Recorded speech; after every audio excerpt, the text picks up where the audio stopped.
அனைவருக்கும் மகிழ் வணக்கம். வெல்கம் டு ஆர்டர் 24 தமிழ். நான் Kishore GS faculty. Railways group D exam notification வந்து அப்ளிகேஷன் இன்னும் ஓப்பனில் தான் இருக்குது. ஸோ அந்த டேட்ஸை ஃபஸ்ட்டு ரிமைண்ட் பண்ணிடுறேன். நமக்கு ஜனவரி 31 ஆரம்பிச்சு மார்ச் 2ஆம் தேதி வரைக்கும் அப்ளை பண்ணிக்க முடியும். 10th குவாலிஃபிகேஷன்னால கண்டிப்பாக நிறைய பேர் எலிஜிபிளாக இருப்போம். செக் பண்ணி பாருங்கள், ஜாப் ப்ரொஃபைல் இதெல்லாம் பார்த்து உங்களுக்கு ஓகேவாக இருந்துச்சுன்னா தாராளமாக அப்ளை பண்ணிடுங்க. 10th முடிச்சிருந்தாலே போதுன்றனால டிப்ளமாவோ இல்லை 12th அதுக்கு மேலே இருக்கக்கூடிய எதுனாலுமே ஓகே அப்ளை பண்ணிக்கலாம். ஐடிஐயும் எலிஜிபிள் தான். ஸோ சிசிஏ எல்லாம் முடிச்சிருந்தீங்க அப்படின்னா அதை சர்டிஃபிகேட் வச்சுருந்தீங்கன்னா தனி நமக்கு கோட்டாவே இருக்குது அப்படின்னு நம்ம சொல்லலாம். ஸோ இதுக்கு ரிலேட்டடாக வேறு யாருக்காவது இன்னும் இன்ஃபர்மேஷன்ஸ் தெரியல, குரூப் டி நோட்டிஃபிகேஷன் வந்திருக்குது, அவங்களுக்கு தெரிஞ்சால் யூஸ்ஃபுல்லாக இருக்கும்னு நினச்சிங்கன்னா அவங்கள்ட்டையும் சொல்லிடுங்க. மறக்காமல் அப்ளை பண்ணிட சொல்லிடுங்க. அப்ளிகேஷன் என் டேட் நெருங்கிட்டே இருக்குது, இதை ரிமைண்ட் பண்ணிக்கிறேன். இப்போ இந்த செஷனுடைய முக்கியமான நோக்கம், ஆல்ரெடி நம்ம இதே மாதிரி ஒரு செஷன் போயிருந்திருப்போம், மேபி ஒரு 15 நாள் 20 நாள் முன்னாடி. ஏன்னா நோட்டிஃபிகேஷன் வந்தப்போ ஃபஸ்ட்டு எக்ஸாம் எப்போ சார் இருக்கும்னு எதிர்பார்க்கலாம். ஸோ அப்போ அதுக்கேற்ற மாதிரி படிக்க முடியுமா இல்லையா, நான் படிக்கிறதுக்கு கரெக்டாக பிளான் பண்ணணும்னு அதுக்காக ஒரு 20 நாளுக்கு முன்னாடி நம்ம எக்ஸ்பெக்டட் எக்ஸாம் டேட்டுன்னு ஒரு வீடியோ போட்டிருந்தோம்.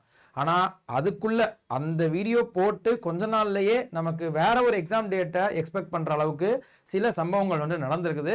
அதனுடைய அடிப்படையில் ஸோ எந்தெந்த எக்ஸாம் டேட்ஸ் ரயில்வேஸில் எந்தெந்த எக்ஸாம்ஸ்க்கு நடந்துகிட்டு இருக்குது, என்ன நடந்து முடிஞ்சிருச்சு, எப்போ அடுத்த எக்ஸாம்க்கு அனௌன்ஸ் பண்ணியிருக்காங்கன்றதை கொஞ்சம் கெஸ் பண்ணி நம்ம ஒரு மந்த்துக்கு வரப்போகிறோம். அது கொஞ்சம் ஷாக்கிங்காக தான் இருக்குது. எதிர்பாராததை எதிர்பாருங்கள் அப்படின்ற மாதிரி ரயில்வேஸ் வந்துட்டு ரொம்ப ஸ்பீடாக டக்குன்னு எக்ஸாம் டேட்ஸை வந்துட்டு கொடுத்துட்ருக்காங்க. ஸோ அதனால் நமக்கு டைம் கம்மியாக இருக்குன்றதை மட்டும் சொல்லிடுறேன். எக்ஸ்பெக்டட் மந்த் என்னன்றதை பார்ப்போம். அண்ட் இதே மாதிரி இன்ஃபர்மேஷன்ஸ்க்கு நம்ம சேனலை சப்ஸ்கிரைப் பண்ணிக்கோங்க. பேங்க், எஸ்எஸ்சி அண்ட் ரயில்வேஸ் ரிலேட்டடான எல்லா அப்டேட்ஸும் இருக்கும். அண்ட் இந்த குரூப் டிக்கு நீங்கள் டேட்ஸ் கம்மியாக தான் இருக்குன்றதை நான் சொல்லிட்டேன் இல்லையா. ஸோ அதுக்கேற்ற மாதிரி நீங்கள் படிச்சுக்கணும்னு நினச்சிங்கன்னா ஆல்ரெடி நம்ம ஸ்டார்ட் பண்ணியிருக்கக்கூடிய குரூப் டிக்கான சோழன் எக்ஸ்பிரஸ் 2.0 பேட்சை ஜாயின் பண்ணிக்கோங்க. ஏன்னா புது பேட்ச் வந்துட்டு நமக்கு இந்த மார்ச்லேருந்து ஸ்டார்ட் பண்ணுறோம். பட் அதுலேருந்து எக்ஸாம் டேட் 2 மாதத்துலேயே வந்துருச்சு அப்படின்னா சிலபஸ் முடிக்கிறது கஷ்டன்றதுனால ரெக்கார்டட் கிளாஸஸ் நிறையா கொடுத்துருக்கோம். இந்த பேட்ச்லேயே ரெக்கார்டட் கிளாஸஸ் இருக்குது. ஸோ அப்போ ஆனால் ஓரளவு மற்ற கிளாஸஸ் எல்லாமே லைவாக இருக்கும். So live and recorded classes பார்த்து ஜாயின் பண்ணி படிச்சுக்கணும் அப்படின்னா இந்த கோர்ஸ் நான் சஜஸ்ட் பண்ணுறேன். இல்லைன்னா சோழன் எக்ஸ்பிரஸ் 3.0 கூட நீங்கள் செக் பண்ணி பாருங்கள். அண்ட் இந்த எந்த கோர்ஸாக இருந்தாலும் ஆஃபரோட ஜாயின் பண்ணிக்கிறதுக்கு Y89 அந்த கோடை யூஸ் பண்ணும்போது மேக்ஸிமம் பெனிஃபிட்ஸ் இருக்கும். வேறு ஏதாவது டவுட் இருக்குது, கொஞ்சம் கிளாரிஃபை பண்ணிட்டு ஜாயின் பண்ணிக்கிறேன்னு நினச்சிங்கன்னா kishore.mohankumar@24/7.com அஃபீஷியல் மெயில் ஐடி, எந்த டவுட்னாலும் இதுலையும் கேட்டுக்கலாம். ஸோ இப்போ அந்த அஃபீஷியலாக இந்த செஷனோட கண்டென்ட்டுக்கு வர்றோம் அப்படின்னா நமக்கு இந்த வருஷத்தோடைய ஸ்டார்டிங்லேருந்து போன வருஷத்துக்கான எக்ஸாம்ஸ், போன வருஷத்துக்கான வந்த நோட்டிஃபிகேஷன்ஸோட எக்ஸாம்ஸாக கண்டக்ட் பண்ணிட்டு இருக்காங்க. ஸோ அதில் ஃபஸ்ட்டு ஒரு பெரிய ஷாக் ரயில்வேஸ் கொடுத்தது என்ன அப்படின்னா, யூஸ்வலாக பெரும்பாலும் பார்த்தீங்கன்னா பொதுவாக பார்த்தீங்கன்னா ரயில்வேஸ் வந்துட்டு நோட்டிஃபிகேஷன் எந்தெந்த எக்ஸாமுக்கு வரிசையாக விடுறாங்களோ, இப்போ சிஎன் நம்பர் 1 அது என்னவா இருக்குது, யூஸ்வலாக ஏஎல்பி இருக்கும், சிஎன் நம்பர் 2 டெக்னீஷியன், இந்த மாதிரி நமக்கு எந்தெந்த நோட்டிஃபிகேஷன்ஸ் வந்து வரிசையாக வருதோ அந்த ஆர்டரில் தான் எக்ஸாம்ஸ் மோஸ்ட்லி கண்டக்ட் பண்ணியிருக்காங்க. இதுக்கு முன்னாடி பார்த்தீங்கன்னா எப்பயாவது சேஞ்ச் ஆகிருக்கு தவிர்த்து, பட் பெரும்பாலும் அந்த ஆர்டரை வந்துட்டு பெருசாக மாற்றினதில்லை. ஆனால் இந்த தடவை வந்துட்டு அந்த ஆர்டரை மாற்றினதே ஒரு பெரிய ஷாக்கு தான். ஸோ சிஎன் நம்பர் 1ன்னு பார்த்தீங்கன்னா, அதாவது 2025க்கான நோட்டிஃபிகேஷனில் முதல் நோட்டிஃபிகேஷன் பார்த்தீங்கன்னா அது ஏஎல்பி. ஆக்சுவலாக எப்பயுமே ஏஎல்பி தான் கொஞ்சம் ஃபஸ்ட்டு நோட்டிஃபிகேஷன் வரும். அப்போ ஏஎல்பி எக்ஸாம் நடத்திட்டு தானே அடுத்தது எல்லாமே வரும். செகண்ட் நோட்டிஃபிகேஷன் வந்து டெக்னீஷியன் கிரேட் 1 அண்ட் கிரேட் 3க்கானது. இந்த மாதிரி ஏஎல்பிக்கு அடுத்து டெக்னீஷியன், அடுத்து 3வது பார்த்தீங்கன்னா பேராமெடிக்கல், 4வது செக்ஷன் கண்ட்ரோலர்னு இந்த மாதிரி தான் நோட்டிஃபிகேஷன் விட்டாங்க. அப்போ அந்த வரிசையில் தான் எக்ஸாம் இருக்கும்னு எதிர்பார்த்தோம். பட் கொஞ்சம் ட்விஸ்ட் அடிச்சு செக்ஷன் கண்ட்ரோலருக்கு ஃபஸ்ட்டு எக்ஸாம் வச்சாங்க. பிப்ரவரி 11-12 எக்ஸாம் வச்சு முடிச்சு விட்டுட்டாங்க அப்படின்னு நம்ம சொல்லலாம். சரி, அதுக்கடுத்து இப்போ இது தாண்டி பொதுவாக ரயில்வேஸில் வைக்கக்கூடிய ஒரு குற்றச்சாட்டு என்னவா இருக்குன்னா, ரெக்ரூட்மெண்ட் போர்டு RRBயில் டிலே பண்ணிகிட்டே இருக்கிறாங்க, எப்போ எக்ஸாம் வருதுன்னே தெரிய மாட்டேங்குது அப்படின்னு எல்லாரும் சொல்லி திட்டினது அவங்களுக்கு கேட்டுருச்சா என்னன்றது தெரியல. செக்ஷன் கண்ட்ரோலர் 12ஆம் தேதி முடியுதுன்னா எங்களையாடா நீங்கள் வந்துட்டு தள்ளி தள்ளி போடுறேன்னு சொல்கிறீங்க, இப்போ பாருங்கடா கேப்பே விடாமல் அடுத்தடுத்த நாள் எக்ஸாம் வச்சு முடிக்கிறோம், நீங்களே கஷ்டப்படுங்கன்னு நினச்சிட்டாங்களா என்னன்றது தெரியல. ஏஎல்பியோடைய எக்ஸாம் வந்துட்டு பிப்ரவரி 13 - 18 வரைக்கும். அதுலேயும் டேட்ஸ் வந்துட்டு கொஞ்சம் பாருது, 13, 14, 15 இல்லாமல் 16 அந்த மாதிரிலாம் இருக்குது. ஸோ 18 இது கொஞ்சம் 20 வரைக்குமே நடக்கிற மாதிரி இருக்குது. இப்போ ப்ரெசென்ட்டாக நடந்துட்டு இருக்கிறது ஏஎல்பி. அதுக்கு அடுத்தது பார்த்தீங்கன்னா ஜேஇக்கான எக்ஸாம் டேட்ஸும் கொடுத்துருந்தாங்க. ஜூனியர் இன்ஜினியரிங் பிப்ரவரி 19, 20 மார்ச்னு கொடுத்துருந்தாங்க. ஆனால் அதை மட்டும் இன்னொரு நோட்டீஸ் கொடுத்து 19, 20, 25 இப்போ ஃபிக்ஸ் பண்ணிக்கிறாங்க. ஸோ அப்போ இந்த எக்ஸாமும் இப்போ ப்ரெசென்ட்லி நடந்துட்டு இருக்குன்னு சொல்லலாம். டெக்னீஷியன் கிரேட் 1 அண்ட் கிரேட் 3 அதுக்கு அடுத்தது மார்ச் ஃபர்ஸ்ட் வீக்கில் இருக்கலாம். March first week second week March 6, 9, 10 இந்த 3 நாளில் வந்து டெக்னீஷியனோட எக்ஸாம் இருக்குன்ற இந்த அப்டேட்டாக இருக்கட்டும். பேராமெடிக்கல் அதுக்கு அடுத்தது 3வது நோட்டிஃபிகேஷன் தான், பட் அதே 5வது எக்ஸாமாக நடக்குதுன்னு சொல்லலாம். பேராமெடிக்கல் வந்துட்டு மார்ச் 10, 11, 12 இந்த டேட்ஸில் நடக்கலான்ற வரைக்கும் இது எல்லாம் அஃபீஷியல் இன்ஃபர்மேஷன். இதுக்கு அடுத்து இப்போ இது வரைக்கும் இருந்தது அஃபீஷியல் இன்ஃபர்மேஷன் ஓகே. ஸோ இந்த எல்லாமே அதுக்கு அடுத்து இருக்கக்கூடிய நோட்டிஃபிகேஷன்ஸில் என்டிபிசியும் குரூப் டி மட்டும் தான் கொஞ்சம் வந்து பெண்டிங்கில் இருக்குது. இப்போ இந்த என்டிபிசி எக்ஸாம் டேட் வந்துட்டு அதுவே நம்ம கெஸ் பண்ணுது. சொல்லப்போனால் மோஸ்ட்லி நிறைய பேர் வந்துட்டு கெஸ் பண்ணாங்க மார்ச் எண்டில் இருக்கலான்றது யோசிச்சாங்க தான். பட் நிஜமாலே அப்படி இருக்கும்னு யாருமே நம்பியிருக்க மாட்டாங்க. கண்டிப்பாக இந்த என்டிபிசி எக்ஸாம்ஸ் வந்துட்டு ஜூன் ஜூலைக்கு மேலே தான் இருக்கணும் ஒரு காலத்தில் சொல்லிட்டு இருந்தோம். அதாவது ஜனவரி மாதம் கிட்ட சொல்லிட்டு இருந்தோம் இந்த டேட்லாம் சொல்கிறதுக்கு முன்னாடி. இந்த டேட்லாம் சொன்ன உடனே இந்த மாதிரி எல்லா எக்ஸாம் டேட்ஸும் டக்கு டக்குன்னு வைக்கிறாங்கன்னு சொன்ன உடனே அப்போ கண்டிப்பாக ஏப்ரலில் வர வாய்ப்பு இருக்குது. என்டிபிசி கிராஜுவேட் எக்ஸாம் வந்துட்டு ஏப்ரலில் வர வாய்ப்பு இருக்குன்னு உண்மையாக நம்ம இன்ஸ்டியூட்டில் நானும் சரி டிஸ்கஸ் பண்ணும்போது அப்படி தான் நம்பிட்டு இருந்தோம். பசங்களுக்குமே சரி ஏப்ரலில் வந்துருப்போ அதுக்குள்ளே படிச்சுக்கோன்னு நினச்சிட்டு இருந்தா பெரிய குண்டை தூக்கி போட்டாங்க. பெரிய ட்விஸ்ட்டு மார்ச்லேயே பாருங்கள், இந்த பேராமெடிக்கல் முடிஞ்ச உடனே அதான் கேப்பே விடாமல் மார்ச் 16 27 வரைக்கும் அஃபீஷியல் இன்ஃபர்மேஷன். இது வந்துட்டு இதுக்கு முன்னாடி இருந்த வீடியோவில் கெஸ் பண்ணி இருந்திருப்போம். பட் அதை பொய்யாக்கி அஃபீஷியலாக இந்த டேட்டா கொடுத்துட்டாங்க. அப்போ மார்ச் 16 27 வரைக்கும் என்டிபிசி கிராஜுவேட் நடக்க போகுது.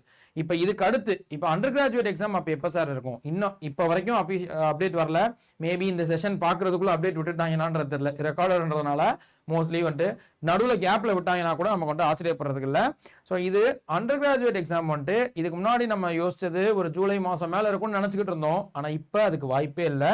நமக்கு மார்ச்சில் இதை முடிக்கிறாங்கன்னு வச்சுக்கோங்களேன், ஏப்ரலில் 99% இருக்கிறதுக்கு வாய்ப்பு இருக்குது. So under graduate NTPC under graduate போன வருஷத்துக்கான நோட்டிஃபிகேஷனுக்கான எக்ஸாம் வந்துட்டு ஏப்ரல் இருக்கிறதுக்கு நிறைய வாய்ப்பு இருக்குது. சொல்ல முடியாது மார்ச் 29 நான் வைப்பேன் அப்படின்னு கூட இவங்க நிற்பாங்க. இவங்க பண்ணுறதெல்லாம் பார்த்தா அப்படிதான் தெரியுது. நான் மார்ச்ல இருந்தே ஸ்டார்ட் பண்ண போறேன்னு சொன்னா கூட ஆச்சரியப்படுறதுல அந்த மாதிரி இருக்குது. ஏப்ரல் இருக்க நிறைய வாய்ப்பு இருக்குது. ஆனால் என்ன நம்ம ஒன்று எக்ஸ்பெக்ட் பண்ணும்போது திடீர்னு மாற்றி விட்டுட்டு இருக்காங்க, அது வந்துட்டு வேற. பட் ஏப்ரல் இருக்க நிறைய வாய்ப்பு இருக்குது. இந்த ட்ரெண்டை அவங்க ஃபாலோ பண்ணுறாங்க. இந்த மாதிரி கேப்பே விடாமல் எக்ஸாம் வச்சு அடிக்கணும்னு இவங்க முடிவு பண்ணியிருக்காங்கன்னா ஏப்ரலில் அண்டர் கிராஜுவேட் எக்ஸாம் இருக்கிறதுக்கு நிறைய வாய்ப்பு இருக்குது. அப்போ ஆட்டோமேட்டிக்காக நான் என்ன சொல்ல வரேன்னு உங்களுக்கு புரிஞ்சிருக்கும். இதுக்கு அடுத்த நோட்டிஃபிகேஷன் குரூப் டியோடது எக்ஸ்பெக்டட் ஏப்ரல் எண்டுலையோ இல்லை மேலேயோ இருக்கிறதுக்கு நிறைய வாய்ப்பு இருக்குப்பா. மறுபடியும் எக்ஸ்பெக்டடே இது அஃபீஷியல் இன்ஃபர்மேஷன் இல்லை. ஸோ இப்போ என்டிபிசி அண்டர் கிராஜுவேட் கொஞ்சம் நிறைய அப்ளிகேஷன்ஸ் இருக்கும். அதனால அது ஒரு 20 நாள் ஒரு மாதம் வரைக்கும் கூட கனெக்ட் பண்ணுறாங்கன்னு வச்சுக்கோங்களேன். நமக்கு லக் இருந்துச்சுன்னா ஏப்ரல் ஃபுல்லாக விட்டுட்டு மேலே வைக்க வாய்ப்பு இருக்குது. குரூப் டி வந்துட்டு மேலே வர்றதுக்கு நிறைய வாய்ப்பு இருக்குது. இல்லை நமக்கு முன்னாடியே இவங்க சொல்கிற மாதிரி ஒரு நாள் கூட நான் கேப் விடாமல் அடுத்தடுத்து எக்ஸாம் வைக்க போகிறேன்னு முடிவு பண்ணிட்டாங்கன்னா ஏப்ரல் எண்டில் கூட நமக்கு குரூப் டி எக்ஸாம் இருக்க நிறைய வாய்ப்பு இருக்குது. ஸோ ஏப்ரல் எண்ட் ஆர் மேன்றதை நல்லா மைண்டில் ஃபிக்ஸ் பண்ணிக்கோங்க. அதுக்குள்ளே எவ்வளோக்குள்ளோ நம்ம நல்லா எஃபர்ட்ஸ் போட்டு படிக்கணுமோ அவ்வளோக்குள்ளே படிச்சிருங்க. அப்போது இது ரயில்வேஸோட ட்ரெண்ட்லேயே இல்லாத மாதிரி நோட்டிஃபிகேஷன் அதாவது அப்ளிகேஷன் முடிஞ்ச 2-3 மாதத்தில் எக்ஸாம் வரப்போகுது அப்படின்னு நமக்கு சொல்லலாம். இப்போ சப்போஸ் குரூப் டியோட எக்ஸாம் டேட் வந்துட்டு மேன்னு ஃபிக்ஸ் பண்ணிட்டா கூட மார்ச்சில் தான் நமக்கு அப்ளிகேஷனே முடியுது. மார்ச் 2 மார்ச் ஏப்ரல் 2 மாதத்தில் எக்ஸாம் கண்டக்ட் பண்ணுவாங்க அப்படின்ற மாதிரி ஒரு சிச்சுவேஷன் இருக்குது. 2 மாதத்தில் இப்போ தான் நிறைய பேர் வந்துட்டு குரூப் டி எக்ஸாமுக்கு ப்ரிப்பேர் பண்ண ஸ்டார்ட் பண்ணுறாங்க அப்படின்னா அவங்களுக்கு ரொம்ப கஷ்டமாக இருக்கும். நமக்குமே இப்போ நம்ம இன்ஸ்டியூட்டில் கோர்சஸ்லாம் லான்ச் பண்ணிக்கணும். எதுக்குன்னு இதை நம்ம கம்ப்ளீட் பண்ணுறதுக்குமே நமக்குமே கொஞ்சம் திணற மாதிரி தான் இருக்குது. ஐயோ பசங்களுக்கு நிறைய டம்ப் பண்ணுற மாதிரி இருக்குமே, நிறையா வந்துட்டு நம்ம சொல்லிட்டு போயிடுவோம், படிக்கிறது வந்துட்டு பசங்களுக்கு தானே கஷ்டமாக இருக்கும், கரெக்டாக அவங்களால பிளான் பண்ண முடியாது, ரொம்ப எக்ஸாஸ்ட் ஆயிடுவாங்களே, நமக்கும் ரொம்ப தோணுது. பட் எக்ஸாம் டேட்ஸ் இப்படி வர வாய்ப்பு இருக்குன்றதுனால எஃபர்ட்ஸ் கொஞ்சம் இந்த தடவை நம்ம போட்டு தான் பாவணும். ஸோ அதனால் அதை நான் சொல்லிக்கிறேன். ஸோ டேட்ஸ் வந்துட்டு சீக்கிரமாக வர்றதுக்கு வாய்ப்பு நிறையா இருக்குன்றதுனால அதை மைண்டில் வச்சுக்கிட்டு நல்லபடியாக படிங்க, டைம் வேஸ்ட் பண்ணாதீங்க.